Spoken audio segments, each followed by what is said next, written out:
qiz bolalarimizga keladigan bo'lsak, qiz bolalarimizda nima uchraydi ko'proq? 14 yoshda, уже balog'at yoshida.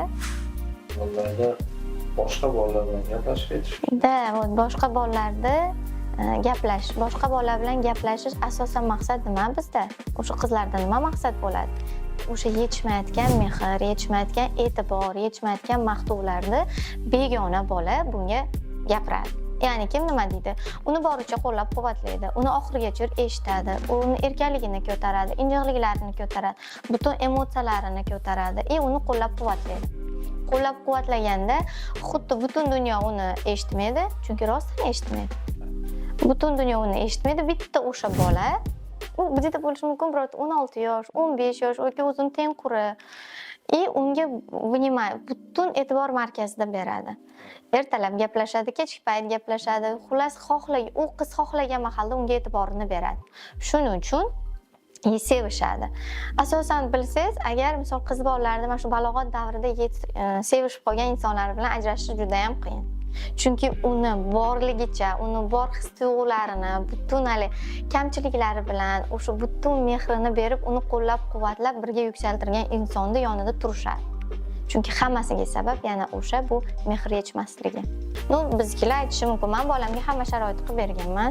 Men hamma yo'qni joy-joyida, mehrim ham, e'tiborim ham, qo'llab-quvvatlashim ham joyida, lekin bolam depressiyada yoki qanaqadir agressiya holati. O'g'il bolalar bu holatda misol uchun yoki chekishga moyilligi yoki ko'chaga chiqishga yoki hozirgi holatlarda o'yinga moyilligi kuchayib ketgan.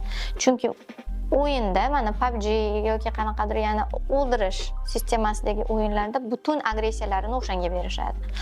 Hatto personajlarni o'ldirganda hatto shunaqa maza qilishadi. U personajlarga misol o'sha hayotdagi insonlar qo'yishadi. Kimdir gapirgan, kimdir qanaqadir reaksiya bergan, unga qanaqadir emotsiyasini ko'rsatganda, o'sha emotsiyasini ko'rsatganda u o'zida saqlanib qilib olgan. U gap qaytara olmaydi, chunki nimaga? U yosh bola. Hali katta bo'lib ulg'aymagan, u hali yosh bola.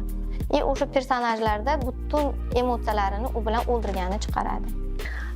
Yana aytayapman, takrorlab, bizda hozir moddiy va ma'naviy kamchiliklarimiz yo'q, alhamdulillah, lekin ma'naviy qashshoqlashib ketyapmiz. Qanday bu? Sharoit muhim emas bolaga. U bilan o'tirib, u bilan gaplashib, uni qanaqadir rivojlantirish kerak. Ko'p hollarda biz o'zimiz yetishalmagan narsaga bolamizni yo'naltirgimiz keladi. To'g'ri, lekin uni qiziqishi, o'zini dunyosi, uni olami bor. Bizda yana nima xato? O'zimizni olamimizga bolamizni solgimiz keladi. Misol tartibini, qanaqadir xonasini yoki tartibini, yurish-turishini, hamma narsasini biz o'zimiz belgilab beramiz. Bu xuddi e'tibor markazida bo'lyapti. Mehrimni beryapman, hamma narsani tushuntiryapman, lekin nima bo'lyapti bitta? Oshib ketyapti o'sha. Oshib ketishda ham уже hamma narsani me'yor darajasida bo'lish kerak. Bizda garmoniya deyiladi. Garmoniya me'yorda bo'lmasa, hech qanaqada mehrda ko'pi ham ko'p, ozi ham oz.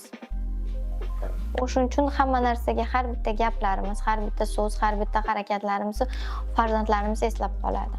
Ular tug'ilishi mumkin hissiyotda, qanaqadir uyatchang holatda yoki uyatchang, hamma nima deydi? Hamma hissiyotlar bu shakllantirilayotgan hissiyotlar. Biz faqat tug'ilayotganimizda oppoq, shunchaki bir varog'dek-da, unga nimani yozsangiz, o'sha narsa namoyon bo'ladi.